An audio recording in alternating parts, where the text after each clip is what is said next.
नमस्कार, मैं हूं जोया खान और आप देख रहे हैं वीकेबी न्यूज की खास पेशकश जिसका नाम है देश प्रदेश विदेश, जिसमें हम लेकर आते हैं देश प्रदेश विदेश की कुछ खास चुनिंदा खबरें जिसे जानना आपका हक है।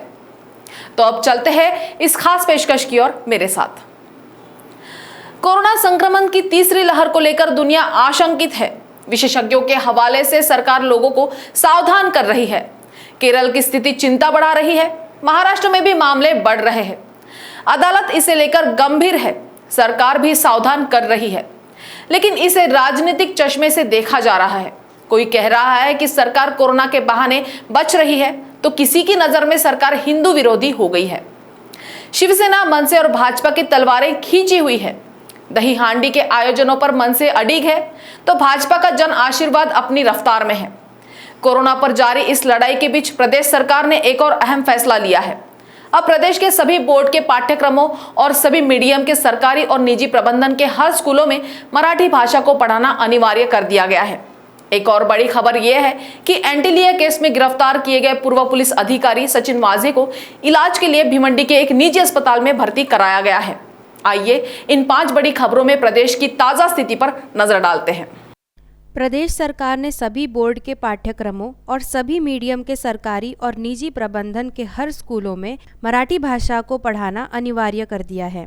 सूत्रों के अनुसार स्थानीय लोगों के हित को ध्यान में रखते हुए यह दूरगामी फैसला लिया गया है।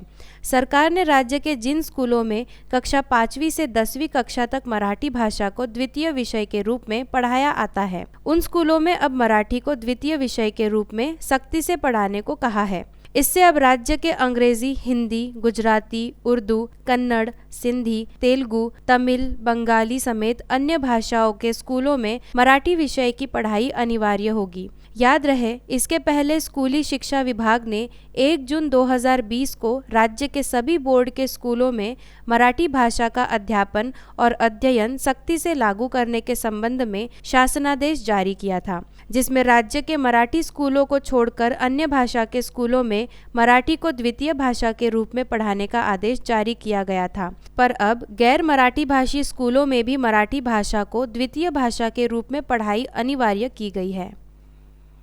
मनसे अध्यक्ष राज ठाकरे ने मुख्यमंत्री उद्धव ठाकरे का नाम लिए बिना कहा कि उन्हें घर से बाहर निकलने में डर लगता है, तो उसमें हमारा क्या दोष है। इस कटाक्ष के साथ ही राज ठाकरे ने कोरोना फैलने के डर से दही हांडी उत्सव मनाने पर पाबंदी लगाने के राज्य सरकार के फैसले की भी कड़ी आलोचना की। राज ने कहा कि सत्ताधारी दलों की ओर से सभा और सम्मेलन का आयोजन किया जा रहा है।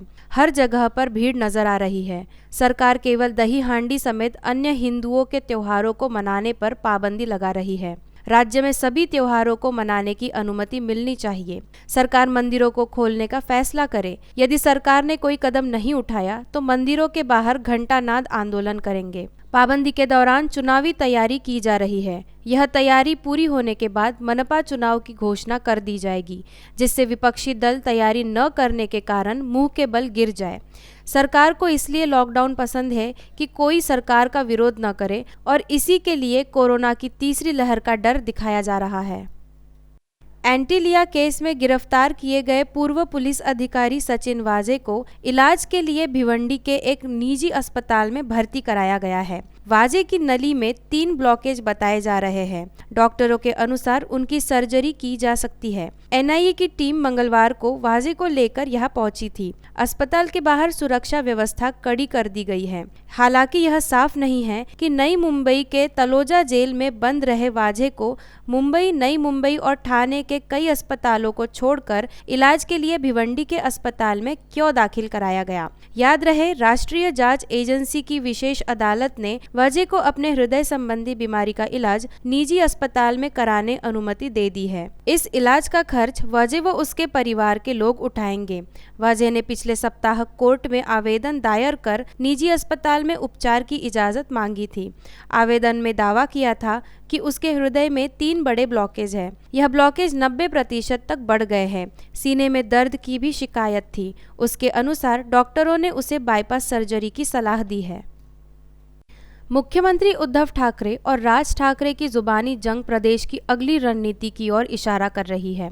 मनसे प्रमुख राज ठाकरे ने दही हांडी के आयोजन की अनुमति न दिए जाने को लेकर महाविकास आघाड़ी सरकार को हिंदू विरोधी करार दिया था। जवाब में मुख्यमंत्री ने कहा कि राज्य सरकार किसी भी धर्म के त्योहार के विरोध में नहीं, बल्कि कोरोना के विरुद्ध है। कोरोना के नियमों का उल्लंघन करके दही हांडी उत्सव मनाना कोई स्वतंत्रता का युद्ध जीतना नहीं है। कोरोना के विरुद्ध आंदोलन के जरिए ऑक्सीजन परियोजना लगाए और एम्बुलेंस उपलब्ध कराए, लेकिन यह करने की हिम्मत और क्षमता नहीं है और न ही इतनी समझदारी है। केवल सड़क पर उतरकर हंगामा करना है। केंद्र पर निशाना साधते हुए मुख्यमंत्री ने कहा कि कोरोना महामारी की तीसरी संभावित लहर का खतरा होते हुए भी आशीर्वाद लेने के लिए यात्रा निकाली गई है, लेकिन चिल्लाकर मांगने से आशीर्वाद नहीं मिलता। जनहित के काम करने पड़ते हैं। दुर्भाग्य से देश में कुछ लोग 100% राजनीति कर रहे हैं। कोरोना की तीसरी लहर को लेकर विशेषज्ञ लगातार चिंता जता रहे हैं। सरकार भी सावधान कर रही है, लेकिन लोग मान नहीं रहे हैं। अब बॉम्बे हाईकोर्ट ने सार्वजनिक जगहों पर लोगों की भीड़ इकट्ठा होने पर चिंता जाहिर की है। मुख्य न्यायाधीश दीपांकर दत्ता की अगुवाई वाली पूर्ण पीठ ने कहा कि सरकार, प्राधिकरणों व नागरिकों को अतीत के अनुभव से सीखना चाहिए, क्योंकि विशेषज्ञों के मुताबिक कोरोना की तीसरी लहर हमारे दरवाजे तक पहुंच चुकी है। अदालत ने कहा कि अखबारों में जो तस्वीरें छप रही है उसमें जुहू व गिरगांव चौपाटी तथा मरीन ड्राइव इलाके में काफी भीड़ दिख रही है। इसलिए कोरोना की स्थिति को लेकर विशेषज्ञों की ओर से दी गई राय व आने वाले समय में त्योहारों को देखते हुए अंतरिम आदेश की अवधि को 31 अगस्त 2021 से 30 सितंबर 2021 तक बढ़ाया जाता है। इस दौरान निष्कासन, नीलामी व ढांचे को गिराने को लेकर कोर्ट की ओर से जारी आदेश पर रोक रहेगी। साथ ही कहा कि अब सप्ताह में 4 दिन हाईकोर्ट में प्रत्यक्ष सुनवाई होगी, जबकि 1 दिन ऑनलाइन सुनवाई की जाएगी। हवा की तासीर ने चेताया है कि जिंदगी आसान नहीं है। हमने धरती को इतना घायल कर दिया है कि वह बदले में वही जख्म लौटा रही है। जहर ही जहर घुल रहा है पानी में, हवा में। वातावरण विषाक्त हो जा रहा है। एक रिपोर्ट में इस गंभीरता की ओर इशारा किया गया है। रिपोर्ट की माने तो वायु प्रदूषण के कारण 40% भारतीयों का जीवन 9 साल तक कम हो सकता है। हैरान ये खबर भी करती है कि देश के पूर्व राष्ट्रपति प्रणब मुखर्जी की पहली पुण्यतिथि 31 अगस्त को राष्ट्रपति भवन से न ही कोई संदेश जारी हुआ और न ही कोई ट्वीट किया गया। सवाल अनुत्तरित है कि आखिर क्यों? सवाल यह भी कायम है कि राजद सुप्रीमो लालू प्रसाद यादव के बेटे तेज प्रसाद यादव के हाथ में चक्र धारण करवाकर क्या संदेश देना चाहते हैं। हैरान घरेलू शेयर बाजार भी कर रहा है, जो रोज नए रिकॉर्ड बना रहा है और अब 60,000 की ओर बढ़ रहा है। एक हैरानी यह भी है कि 125 रुपए का सिक्का कैसा होगा। भक्ति वेदांत स्वामी प्रभुपाद की 125वीं जयंती के अवसर पर प्रधानमंत्री नरेंद्र मोदी 125 रुपए का विशेष स्मारक सिक्का जारी करने वाले हैं। आइए इन सभी सवालों का जवाब 5 खबरों में खोजते हैं, जिसमें आज की सबसे बड़ी बातें शामिल है। वायु प्रदूषण के कारण 40% भारतीयों का जीवन 9 साल तक कम हो सकता है। यूनिवर्सिटी ऑफ शिकागो के एनर्जी पॉलिसी इंस्टीट्यूट की ओर से तैयार एक रिपोर्ट में कहा गया है कि मध्य पूर्वी और उत्तरी भारत की पट्टी में रहने वाले करीब 48 करोड़ लोग वायु प्रदूषण के उच्च स्तर झेल रहे हैं। खतरनाक प्रदूषण स्तरों पर लगाम लगाने के लिए 2019 में शुरू किए गए भारत के राष्ट्रीय स्वच्छ वायु कार्यक्रम की सराहना करते हुए रिपोर्ट में कहा गया है कि एनसीएपी लक्ष्यों को प्राप्त करने और बनाए रखने से देश की समग्र जीवन प्रत्याशा 1.7 साल बढ़ सकती है। याद रहे, वायु प्रदूषण की वजह से देश के कारोबार जगत को सालाना 7 लाख करोड़ रुपए का नुकसान होता है, जो देश की जीडीपी का करीब 3% है। डलबर्ग एडवाइजर्स व भारतीय उद्योग परिसंघ की क्लीन एयर फंड रिपोर्ट भी कहती है कि कोविड ने देश के कारोबार को जितना नुकसान पहुंचाया है, वायु प्रदूषण उसका 43% सालाना नुकसान पहुंचाता है। रिपोर्ट के मुताबिक वायु प्रदूषण इसी रफ्तार से बढ़ता रहा तो 2030 तक आर्थिक नुकसान का आंकड़ा दोगुना हो जाएगा। देश के पूर्व राष्ट्रपति प्रणब मुखर्जी की पहली पुण्यतिथि कल 31 अगस्त को मनाई गई। हालांकि मुखर्जी की पुण्यतिथि पर राष्ट्रपति भवन से न ही कोई संदेश जारी हुआ और न ही कोई ट्वीट किया गया। राष्ट्रपति भवन के फेसबुक पेज पर भी आखिरी पोस्ट 30 अगस्त को किया गया था। वैसे उपराष्ट्रपति एम वेंकैया नायडू और प्रधानमंत्री नरेंद्र मोदी ने प्रणब दा को याद किया और अपनी श्रद्धांजलि दी। पूर्व राष्ट्रपति प्रणब मुखर्जी का जिक्र करते हुए नायडू ने प्रणब मुखर्जी स्मृति व्याख्यान में कहा कि वह जिस तरह के सर्वसम्मति बनाने वाले थे, मुझे यकीन है कि यदि आज वह जीवित होते तो पूर्व प्रभाग से लागू होने वाले कराधान को समाप्त करने के संसद में हाल में पारित विधेयक का स्वागत करते। प्रधानमंत्री नरेंद्र मोदी ने कहा कि पूर्व राष्ट्रपति का सार्वजनिक जीवन शानदार रहा और वह अपने प्रशासनिक कौशल और कुशाग्रता से उन जिम्मेदारियों को निभाते थे जो उनके कंधे पर आती थी। बहरहाल शान में कसीदे चाहे जितने गढ़े जाए, राष्ट्रपति भवन से कोई संदेश जारी न होने का मामला तूल पकड़ सकता है। भक्तिवेदांत स्वामी प्रभुपाद की 125वीं जयंती के अवसर पर प्रधानमंत्री नरेंद्र मोदी आज 125 रुपये का विशेष स्मारक सिक्का जारी करेंगे। इस दौरान वह वीडियो कॉन्फ्रेंसिंग के जरिए एक सभा को संबोधित भी करेंगे। स्वामी प्रभुपाद ने इस्कॉन की स्थापना की थी। इसे सामान्य तौर पर हरे कृष्ण आंदोलन के तौर पर जाना जाता है। इस्कॉन ने गीता जैसे वैदिक साहित्य का दुनिया भर में प्रचार प्रसार किया, साथ ही इनका 89 भाषाओं में अनुवाद भी कराया। स्वामी प्रभुपाद ने 100 से ज्यादा मंदिरों की स्थापना की और दुनिया को भक्ति योग का मार्ग दिखाने वाली कई किताबें लिखी। इस्कॉन की वेबसाइट के अनुसार यह ब्रह्मा माधव गौड़ीय वैष्णव संप्रदाय का एक हिस्सा है, जो 4 वैष्णव संप्रदायों में से एक है। इस्कॉन के उपदेशों और प्रथाओं को चैतन्य महाप्रभु ने उनके भाई नित्यानंद प्रभु और उनके 6 सहयोगी के साथ सिखाया था। इस्कॉन आंदोलन की स्थापना के बाद केवल 11 सालों में पूरी दुनिया के कई देशों में फैल गया। आरजेडी सुप्रीमो लालू प्रसाद यादव के पुत्र तेज प्रताप यादव अपने पिता लालू यादव को बहुत मानते हैं। वे अक्सर ही लालू यादव को महिमा मंडित करते नजर आते हैं। अब उनके एक फेसबुक पेज से लालू यादव की तस्वीर शेयर की गई है। हाथ में चक्र लिए हुए लालू यादव की एक प्रतिमा की तस्वीर सोशल मीडिया पर काफ़ी वायरल हो रही है। जानकारी के मुताबिक इस तस्वीर को लालू के लाल और आरजेडी नेता तेज प्रताप यादव के एक फेसबुक पेज से शेयर किया गया है। इस पोस्ट में लिखा है, गरीबों के भगवान। लालू यादव को गरीबों का भगवान कहे जाने पर सवाल खड़े किए जा रहे हैं। अब तक करीब 745 से ज़्यादा कमेंट्स आ चुके हैं, वहीं 63 शेयर भी किए गए हैं। 3000 से ज़्यादा लोगों ने इस पर रिएक्ट किया है। कई यूजर्स ने सवाल उठाए हैं। राजकुमार सुनेजा नाम के यूजर ने लिखा, काहे के गरीबों के भगवान। भगवान को मानने वाले गरीबों के जानवरों के हक का तो चारा भी खा गए। एक अन्य यूजर विकास राय ने लिखा, कितना अच्छा मजाक है गरीबों के मसीहा। एक और यूजर ने लिखा, गरीबों की आस्था से खेल का बना भगवान। घरेलू शेयर बाजार रोज नए रिकॉर्ड बना रहा है। कल मंगलवार को पहली बार निफ्टी 17,000 और सेंसेक्स 57,000 के पार चला गया। अब 60,000 की ओर बढ़ रहा है। जानकार इसे संकेत मान रहे हैं। उनका मानना है कि यह इशारा करता है कि मार्केट्स ओवरहीटेड है, लेकिन इसका मतलब यह नहीं है कि यह और ऊपर नहीं जाएगा। सेंसेक्स पिछले 8 महीनों में 10,000 अंक चढ़ चुका है। केवल अगस्त में ही इसमें करीब 9% यानी 4,000 अंक की तेजी आई है। केवल 2 सेशन में ही यह 56,000 से 57,000 पर पहुंच गया। लिक्विडिटी की स्थिति अब भी मजबूत बनी हुई है और कंपनियों की कमाई बढ़ रही है। इससे शेयर बाजारों में तेजी बनी रहने की संभावना है। पोल में हिस्सा लेने वाले सभी भागीदारों के निवेशकों को 60 से 70% होल्डिंग इक्विटीज में रखने की सलाह दी है। फंड मैनेजर्स का कहना है कि आने वाले महीनों में लार्ज कैप शेयर मिड और स्मॉल कैप शेयर पर भारी पड़ सकते हैं। पोल में हिस्सा लेने वाले 75% लोगों ने कहा कि छोटे शेयरों के लिए बेस्ट अभी बाकी है। अफगानिस्तान की मौजूदा स्थितियों को देखते हुए भारत फूंक फूंक कर कदम रख रहा है। अफगानिस्तान में भारत ने कई प्रोजेक्ट्स पूरे किए गए हैं। करोड़ों रुपए का विनिवेश हुआ है। अभी भी कई प्रोजेक्ट्स आधे अधूरे हैं। भारत नहीं चाहता कि उनके पूरे होने में कोई अवरोध उत्पन्न हो। तालिबान भी चाहता है कि भारत इन प्रोजेक्ट्स को पूरा करे और नए प्रोजेक्ट्स पर काम करे ताकि अफगानिस्तान के इंफ्रास्ट्रक्चर में सुधार हो सके। इसे लेकर भारत ने तालिबान से बातचीत भी की है। इस बातचीत से पाकिस्तान को मिर्ची लग गई है। वह नहीं चाहता कि भारत तालिबान के करीब हो। इस रणनीतिक खबर के बीच मिठास भरी खबर यह है कि नासा की अंतरिक्ष यात्री मेगन मैकआर्थर ने 50 साल पूरे होने का जश्न इंटरनेशनल स्पेस स्टेशन पर आइसक्रीम की पार्टी कर मनाया, जिसे स्पेसएक्स के ड्रैगन कार्गो शिप ने पहुंचाई थी। मगर चिंता परोसती खबर यह है कि अमेरिका में अश्वेत लोगों को अपनी सुरक्षा की चिंता अधिक सताने लगी है। आंकड़े बताते हैं कि अश्वेत लोगों में हथियार खरीदने को लेकर एक होड़ सी लग गई है। इसके अलावा चीन की चाल भी खुलकर सामने आई है। दुनिया भर में हो रही हलचलों से जुड़ी 5 खास खबरें।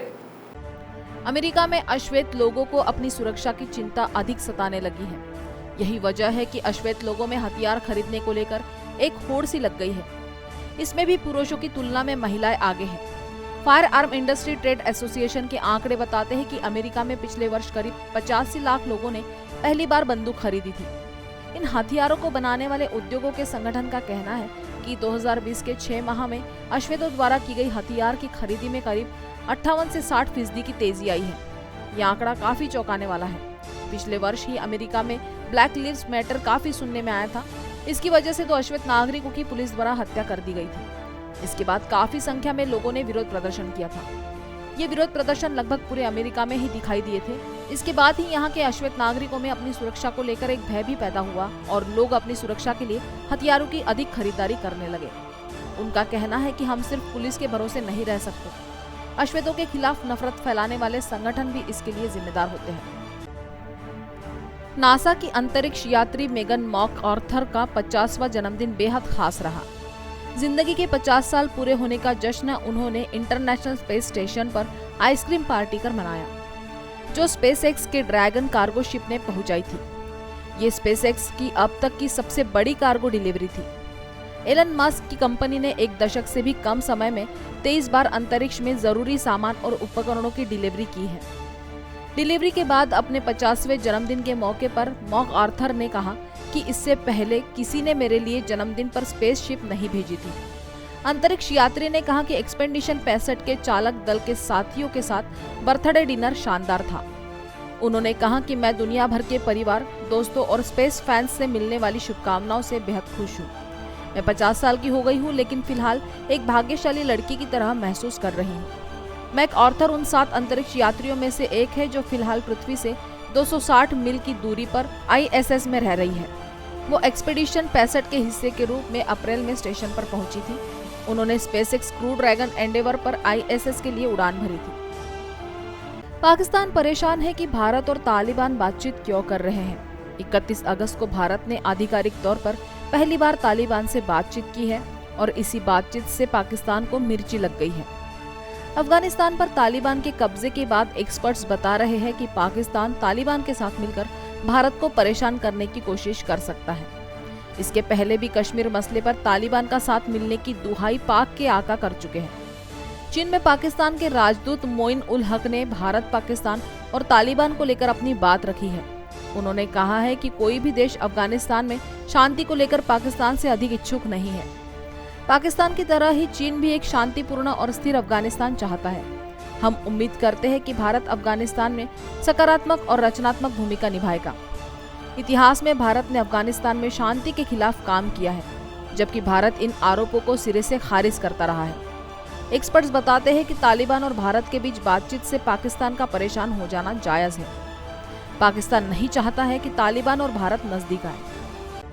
चीन ने म्यांमार बॉर्डर से लेकर चेंगडू के बीच नए बने रेलवे लाइन पर शिपमेंट शुरू कर दी है। इस नए रूट पर शिपमेंट शुरू होने से चीन को हिंद महासागर तक सड़क रेल परिवहन चैनल मिल गया है। स्थानीय मीडिया रिपोर्ट्स के मुताबिक चीन म्यांमार न्यू पैसेज के जरिए एक परीक्षण कार्गो 27 अगस्त को सिचुआन प्रदेश के चेंगडू रेल बंदरगाह पर पहुंचा था। ये ट्रांसपोर्ट कॉरिडोर समुद्र सड़क रेल से लिंक है। सिंगापुर से सामान यांगून बंदरगाह पहुंचा, उत्तर पूर्वी हिंद महासागर के अंडमान सागर के माध्यम से जहाज से पहुंचा और फिर यूनान प्रदेश में म्यांमार चीन सीमा के चीनी हिस्से में लिनकांग तक सड़क मार्ग से पहुंचाया गया। नई रेलवे लाइन लिनकांग से चेंगडू तक जाती है और कॉरिडोर को पूरा करती है। रिपोर्ट्स के मुताबिक ये रास्ता सिंगापुर, म्यांमार और चीन की रसद लाइनों को जोड़ता है और मौजूदा वक्त में हिंद महासागर को दक्षिण पश्चिम चीन से जोड़ने वाला सबसे सुविधाजनक चैनल है। इस रूट से एक और की यात्रा में करीब 3 सप्ताह की बचत होती है। चीन म्यांमार के रखाइन प्रांत के क्यूकफ्यू में एक और बंदरगाह विकसित करने पर भी काम कर रहा है, जिसमें यूनान से सीधे बंदरगाह तक रेलवे लाइन प्रस्तावित है, लेकिन म्यांमार में अशांति की वजह से काम अटका हुआ है। तालिबान ने अफगानिस्तान में भारतीय निवेश का स्वागत किया है और कहा है कि भारत अफगानिस्तान में प्रोजेक्ट्स पर काम करना जारी रख सकता है। अफगानिस्तान में भारत ने कई प्रोजेक्ट्स पूरे किए हैं, लेकिन अभी कई प्रोजेक्ट्स आधे अधूरे हैं और कई तो शुरू भी नहीं हो सके हैं। ऐसे में तालिबान चाहता है कि भारत इन प्रोजेक्ट्स को पूरा करे और नए प्रोजेक्ट्स पर काम करे ताकि अफगानिस्तान के इंफ्रास्ट्रक्चर में सुधार हो सके। तालिबान को पता है कि इन प्रोजेक्ट्स के पूरा होने से अफगानिस्तान के विकास की गति बढ़ जाएगी। भारत भी आशान्वित है कि तालिबान का साथ मिलेगा। भारत कदम फूंक फूंक कर रख रहा है क्योंकि वह जानता है कि हवा का रुख कभी भी पलट सकता है। वैसे तालिबान ने लगातार आश्वस्त किया है कि अफगानिस्तान की जमीन का इस्तेमाल किसी भी देश के खिलाफ नहीं किया जाएगा। एक्सपर्ट्स बताते हैं कि तालिबान को पता है कि भारत इस इलाके का अहम देश है और भारत से दुश्मनी लेना ठीक नहीं रहेगा। और यही कारण है कि तालिबान भारत से बातचीत करने को लेकर इच्छुक दिख रहा है। तो आज की इस देश प्रदेश विदेश की खास खबरों के सफर में इतना ही। तब तक बने रहिए वीकेबी न्यूज के साथ। नमस्कार।